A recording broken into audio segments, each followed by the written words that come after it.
Welcome to Legal Nurse Podcast. I'm Pat Iyer, and our guest today is Donisha Thurman, who has experience as a legal nurse consultant and is based in Las Vegas. She has a master's degree, she's a certified legal nurse consultant, and she's got a background working in med-surg, telemetry, skilled nursing, ICU, and post-anesthesia care. That's quite a few areas that you've covered, Donisha. Yes. Thank you for having me, Pat. And another thing that you noted in your background, which you shared with me, is that you have experience as an EPIC trainer helping legal nurse consultants become acclimated to that EMR, electronic medical record system. Yeah. Let's talk about how you entered this field and what about legal nurse consulting appealed to you as you were finding out more about what legal nurse consultants do. Yeah, of course. So legal nurse consulting was actually brought to my attention as a new nurse, like 3 months outside of my nursing program. I didn't really follow much into it, but one of the nurses like highly encouraged me to do so. And then it was brought up again to me in 2018 when I was doing travel nursing and right during the pandemic. So a few things, the reasons why I decided to do it. It was just a couple of reasons. One, I get to help patients and their family members away from the bedside, and even after discharge and treatment. Our healthcare system isn't quite fully set up where we can fully protect the patients from injury at all times. So with patients say through injuries that occur, is nice to be an advocate for them on their behalf, especially when they don't really know what questions to ask and how to navigate things. So this is actually pretty cool.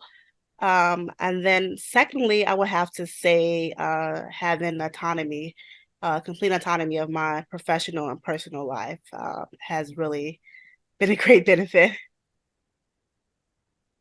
When you talk about autonomy, what does that mean for you in your daily life? Complete control to control my schedules.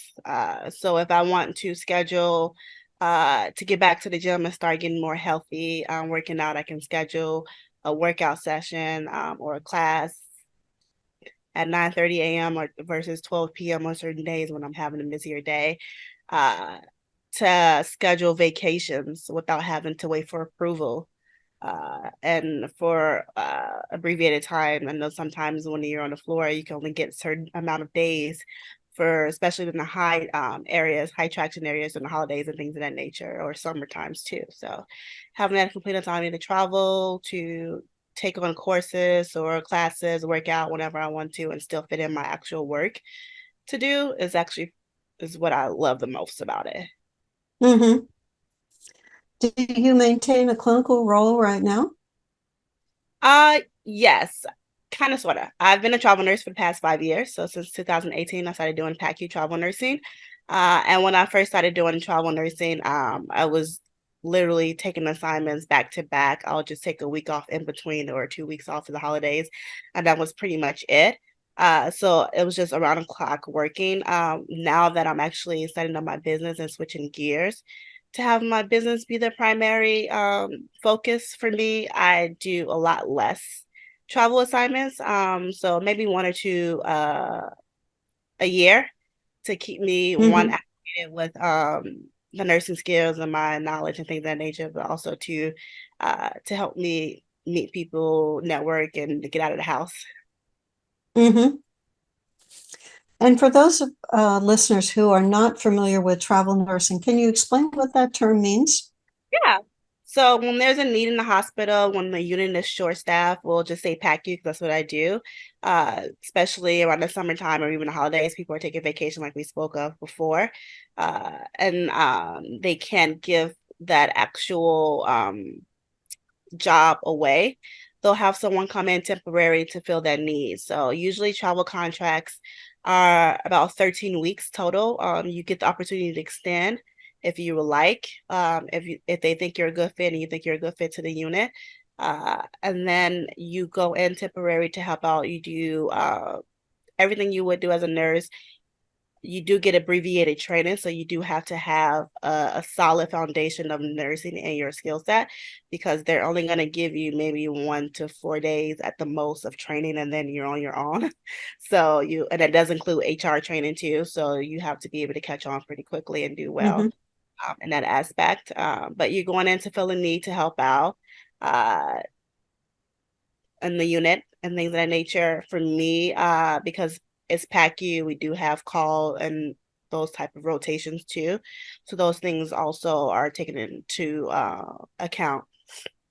One thing I like about travel nursing, I've been doing it for so long, is you do have a little bit more sense of your actual life too.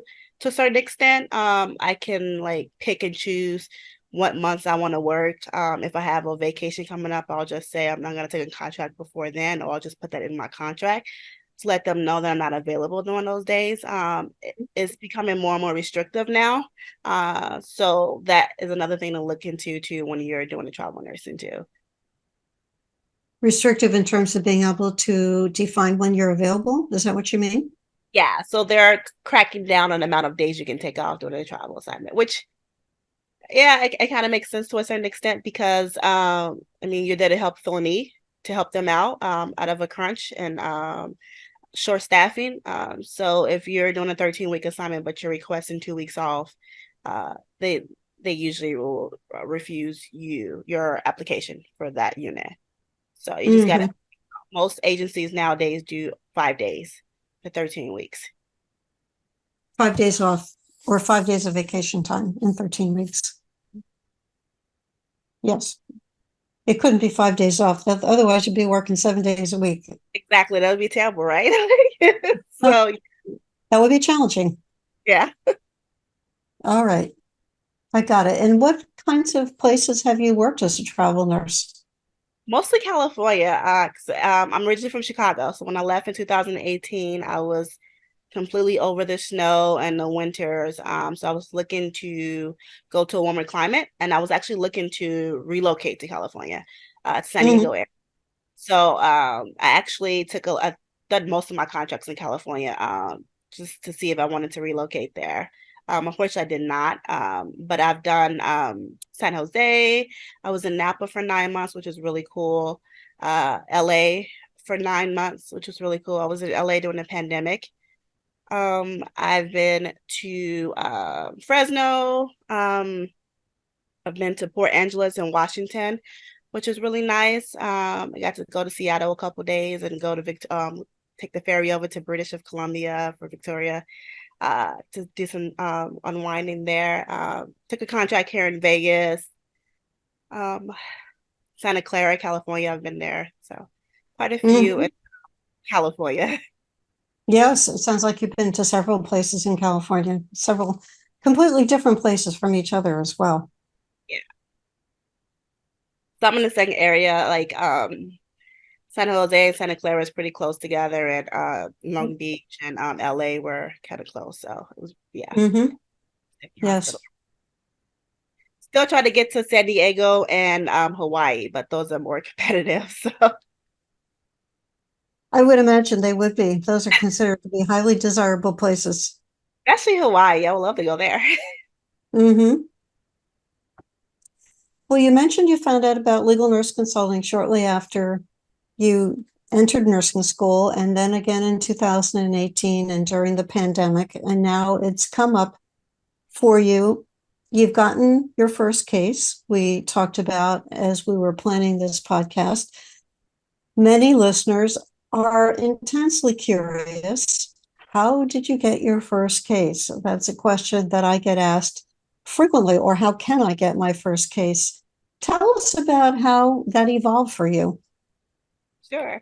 Yeah, that was actually my number one case question too, and my number one where my nerves went to the most. For me, I got my first two paid customers, client, excuse me, right around the same time. I got my first locating expert witness service through BNI networking organization. I went through the organization directory and did some cold emails to the personal injury and medical malpractice attorneys. One attorney in particular responded right away. She was very nice and very willing to meet with me so that we can learn more about each other. It just took a while to get an appointment on the books with her because she was so busy. But we were finally able to set up a Zoom call and get to know each other one-to-one. And then I didn't hear much from her afterwards for a few months. And then I was in Long Beach on an assignment when I sent out some offer emails for new clients, a new client discount for a case screen, a case review and report. And she responded and asking me if I can assist her with finding a physician, located physician expert witness. So it took about to actually close her as a client. I think we met online, and I initially emailed her back in February. We were able to set up a Zoom in May, and then I signed her as a client in July. So it took about 5 months to close her. Yes. Which is an important point if you are a person who wants results immediately. Yeah.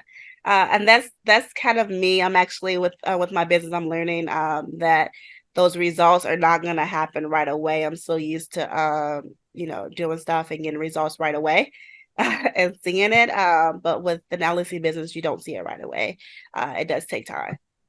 You mentioned BNI a few minutes ago, and I wanted to make sure that we defined that group, what those initials stand for, and explain it to people who listen to this podcast who are not familiar with BNI. Yeah, sorry. Yeah, it's a business network and international organization. So it is an organization built on business professionals who are promoting their business, but also helping to promote others. So we utilize our business through referrals and get a concept called Giver's Gain, which means that if I give you a referral for your business and help bring in business and revenue to your business, you'll help me bring it into my business.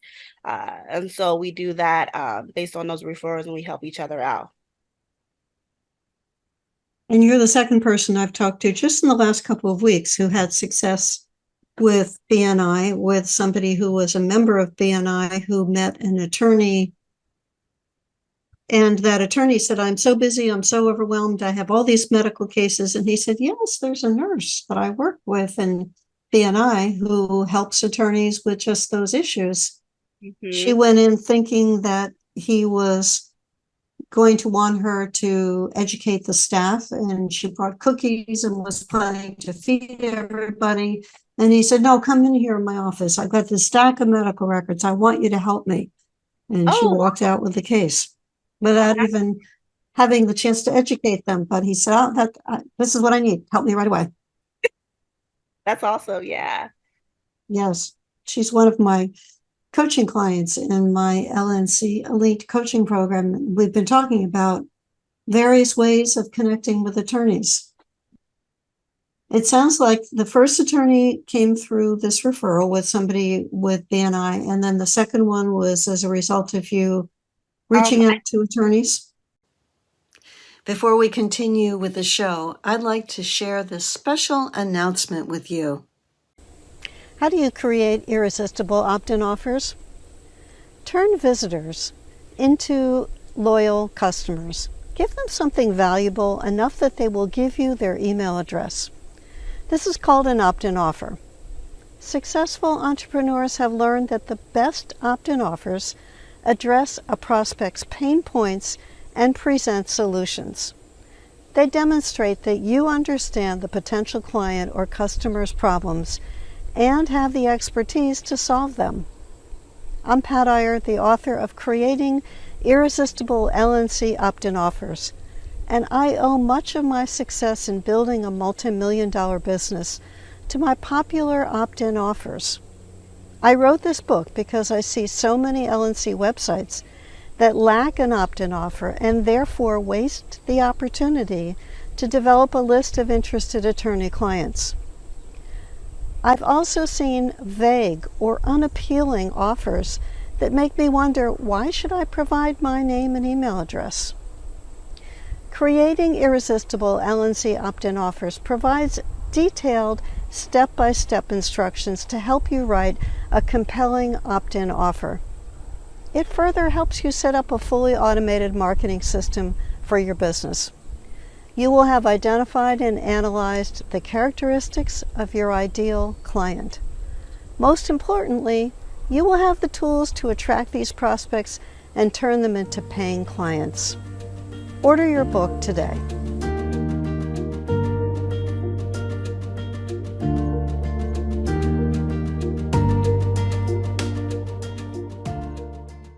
Now let's return to the show. I did a sponsorship here at the local Clark County Bar Association. I sponsored a luncheon where they were promoting our a hockey team because they won, and I think last year. I don't follow hockey. I did not mention that during the sponsorship because I didn't want anyone to say anything to me. Everyone came in their jerseys and things. But they were sponsoring him. He was the lead. He's in the corporate office part of it, and he's also an attorney. So he was talking about building the brand and building the success. And they gave us, you sponsor it, so you get a 3-minute speech, USP speech. So I gave that, introduced myself and my business, and passed out some business cards. And one of the attorneys there went to my website and emailed me within the next week or so. So nice. Yeah. That's excellent. Mm-hmm. It was a good way to meet people. And I actually met a number of attorneys from all different specialties within the Las Vegas area. So that was pretty nice. And the food was great too. So that's always a good thing. I see. Well, I'm glad that it satisfied you both physically and psychologically and financially to go to that event. Yeah. And then the first case you mentioned was finding a physician expert. And what about the second attorney, the one that you met through the Bar Association? What was that person interested in?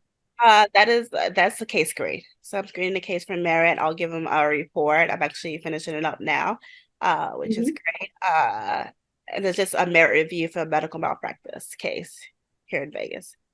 All right. Yeah, it's pretty interesting. When we talked initially, we talked about the fact that you were getting ready to exhibit at an attorney conference, and you just mentioned exhibiting at a Bar Association meeting. Can you tell our listener a little bit about what goes into the decision on what show to pick to go to meet attorneys? Yeah. First and foremost is the research part of it. This year was my first year exhibiting and giving speeches. So I was very nervous, and I still get very nervous because I get nervous when it comes to networking and meeting new people that I'm not familiar with. But research is definitely one of them. For me particular, I wanted to stay closer to home just so I didn't incur additional costs of travel, flight, and hotel and those type of expenses. So I did a online search for conferences that involved attorneys that was coming into Vegas. The first one I did was a criminal defense one, and I really didn't do a lot of research to it because it was my very first one. And the price it seemed reasonable. It was $1,000, so it was pretty reasonable in my opinion, especially what I've heard about how costly they can get. So I did that one, but it was, like I said, criminal law, so it was a lot of defense attorneys and public office attorneys and those type of public defenders, excuse me, and that nature. So while there, I realized that probably wasn't my ideal clientele. That wasn't my ideal conference that I should be at, because I'm critical care type of surgical and things of that nature, personal injury. There's a lot of need and resources and benefits to having LNC in those cases. I did do one of the things I offer is a case screen. So I get a case screen from that conference with an attorney. But research is probably the most important part. You got to make sure that you have you getting your ideal clientele, whether it's personal injury, medical malpractice. If you're ER, sane nurse, that is the perfect conference for you to go to, because that's what those attorneys are looking for at those. Mhm. And then, like I said, I'll weigh in the calls a lot of them. It does add up pretty quickly. The second conference I just did back in October was the Mass Towards Made Perfect conference, and there's a lot of PI attorneys and paralegals there. That one itself is very pricey. So you have to really weigh, the benefit and the cost of going and things of that nature, and landing a client from the conferences. And that's another case where, in my experience exhibiting for dozens of years, I would always get pulled into, wow, I want to walk out of the conference with 2 cases under my arm so that I can pack them in my car and along with all my exhibiting things. And it can take a while to get to know the attorneys, for them to trust you, that you're going to keep showing up, that you're going to be able to help them. And it is a significant investment to go. Yes, I agree. Actually, a lot of the attorneys, they'll come up to you and say, "Oh, I have this case. Do you think you can help me out with this?" And you're like, "Oh, yeah," and I'll write down the information so that I know to follow up with them regarding that case. But like you Mhm. said, even though they've met you, they really don't know or trust you all that well. So in my experiences, you don't get those cases right away. They may go over things with you and you can reiterate things when you speak with them, but it takes a couple follow-ups with them. A lot of so far, the attorneys that I've actually met with at these conferences, I've already emailed maybe 3 or 4 times back to back already, and still are waiting for, to close those clients and things of that nature. So it does take time. One of the kind of incentives I give when I go to the conferences is, one, I have snacks at my table so that they're more compelled to stop by and pick up something, and I can talk to them that way. And then 2, I try to offer something free, like a free, case screen with a verbal opinion, or the first 5 hours free, or a discount off the hourly rate, something that'll bring them in and attract them to it. And that's actually how I got one of the attorneys to call me back and respond and send me records over to look at a case. I did a case screen for her with a free verbal opinion. She didn't have any idea what a legal nurse consultant was and what they can do. So she was Mm. very impressed after we spoke, and I did the case for her. Mhm. Now, do you offer that as a prize in a drawing, or is that for people who come by and hand you a card? How do you decide who gets the case screening? It's a prize. I do offer it.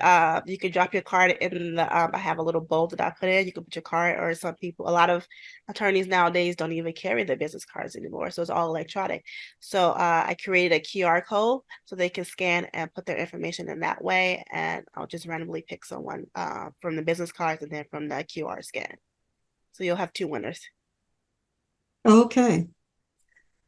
So when And they are scanning a QR code, they are giving you their information.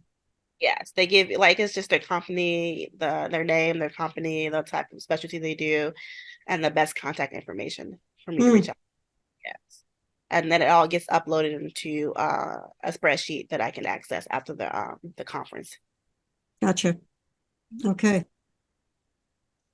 Well, if a legal nurse consultant were considering becoming an exhibitor at a conference, what would you recommend that they know about that particular conference? Yeah, sure. It goes back into research. You got to kind of know what your demographics are going to be, your clientele. Uh, for the criminal law, a lot of public defenders and things of that nature was there. Uh, Mass towards personal injury attorneys and paralegals were there. You also had a lot of other firms. It's good to, for me per se, especially with the last one I just did, I looked up the different type of law firms that was going to be also exhibiting with me as well, so that I Mhm. knew some kind of background of their firms, that I can walk up to them and, start a conversation with them during the little downtime, which isn't a lot of it because there are a lot of people coming in and out, the stragglers constantly throughout the whole conference. But it helped me walk around the conference to meet people and to introduce myself to other firms that weren't just visiting the actual conference itself. So that aspect, and then I a lot of times the people just get tripped up on the expenses of it. Those expenses add up. So the cost of it, and you got to take into account that you have to have, like most of them have promotional giveaways. I do pins and stress balls and things of that nature. So those type of items add up so they can take away. But it has my logo and my contact information on it so they can always see it. Mm-hmm. A lot of times, a lot of attorneys, like we said, even though they don't hire you on the spot, sometimes they do want information from you so that they are considering you for working purposes. So I always bring resume with me. I bring a list of my services so they can see resume, business card. I have a little folder that I keep things into. And so they can see it. And I actually do a savings tool. So it doesn't give a complete list of my fees, but it gives them an overall synopsis of how much they can save by using me, as opposed to using a physician to go through their records. So they can just compare and contrast and things too. All right. I like that approach. A savings tool. Pretty cool. Yeah, I learned And that. now that you've gotten your business started, you've gotten some cases, you've gotten some clients, what advice would you give somebody who is feeling a bit discouraged about getting work as a legal nurse consultant? It's hard. It's not like anything we're used to as nurses. The marketing component of it itself is the hardest part. Landing those clients are the hardest part. But it takes time and commitment and a lot of follow-up to land those clients. Like we spoke, it took me 5 months to land my first client, and I was still doing marketing and other things and the others in between trying to land these clients. So try not to get discouraged. It's I know it's a lot easier said than done. Me personally, there are times I'm just like, oh, you know what? I'll just go back to bedside full time, and not have to deal with it because it's not, I'm not saying the fruits of my labor, but it will take a year or two for you to see some kind of growth. Even if you're not seeing physical client growth, you'll be able to see your growth in yourself as a business person. There are a lot of things that I did when I first started my business, mistakes uh, that has taught me what not to do. So the exhibiting is a perfect example. I now know which exhibits are the more ideal for me and the other ones aren't, and how to look for those. So just try to stay the course, try to stay encouraged, and do something that is going to help you in your personal or mental capacity. I just started meditating. Some people like to journal, exercising, walking, those type of things to get you out of your head, to not think so much. Me personally, I can be a little bit of a control freak. It's the ICU part of me. You try to control as much as you can with as little, you can't control so much, you try to control as much as you can. So getting out of that control and getting out of your head to just unwind a little bit and come back and refresh it helps. Mm-hmm.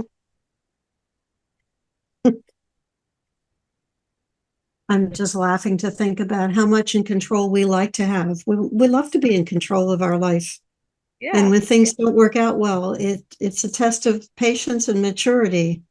I was telling you earlier, I came into this house. We have a house in New Jersey and a house in Florida, and my printer is not cooperating with me. My monitors are black when they should be showing me images. The internet is unstable.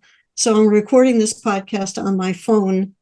And it's like all those things, they should just behave. I want them to behave. They should not be having minds of their own. And, eventually the printer will start working and I'll get the monitors to stay on and the internet will get straightened out and less unstable. But Yeah. that's part of life and part of being in business is problem solving and figuring out what do you need to do to get clients? What do you need to do to keep them satisfied? How should you price your services? All of those are challenges that faced you when you started your business. Yeah, exactly. and I'm still learning, honestly. Like, there's no other way to put it. Like, there's some things that I've done, and I'm just like, well, that probably won't work for in the future, so I won't do that again. So, yeah, it's learning to take those mistakes and create it into learning opportunities, which is Mhm. that's the mindset I'm going towards now. So, yeah. Somebody told me a long time ago there was no such thing as failure. There were unexpected outcomes. Oh, that's a nice one. I like that call. Yeah. Yes. And you just said turning your mistakes into learning opportunities, which is the same side of that. Looking at it to say, what can I learn from this experience so that I don't have to do this again and grow from there? Yeah, exactly. The person who's listening to this podcast may want to know how they can reach you, Donisha, to collaborate with you or connect with you in some way. What would be the best way for that contact to take place? The best way is via email. So check it constantly. My email is Donisha, Donisha at Thurman and Associates Nurse Consulting. All right, and let's spell out the last part. Okay. So we'll just put Donisha, Donisha at Uh-huh. Thurman, so T as in Tom, HURMAN, Nurse Consulting, all one word, .com. Okay, thurmannurseconsulting.com, Thurman. And Or Denisha's first name is spelled Donisha. mhm. Did I interrupt you? You were going to say something? Oh, probably that. You can also check out my website too. It's the same, Thurman Nurse Okay. Consulting. Okay. And her website is thurmannurseconsulting.com. Perfect. Thank you for spending your time with us this afternoon, Denisha, to talk about some of the experiences that you've had starting your business, going from a travel nurse perspective of 13 weeks at a time to building a business in Las Vegas. Thank you for having me. You're welcome. And for you who's listening, be sure to go to our website for this podcast, which is podcast.legalnursebusiness.com. You'll have an opportunity there to request bundles of podcasts. We organize the most popular bundles of podcasts into different categories, and you can receive as many of those as you like. They are definitely worth your time for you to get the best of the best. I I agree. will be coming up next with a new guest. Hang on with us for just a few more minutes, and you'll have an opportunity to find out who is our next podcast guest. Take care. Thanks for watching.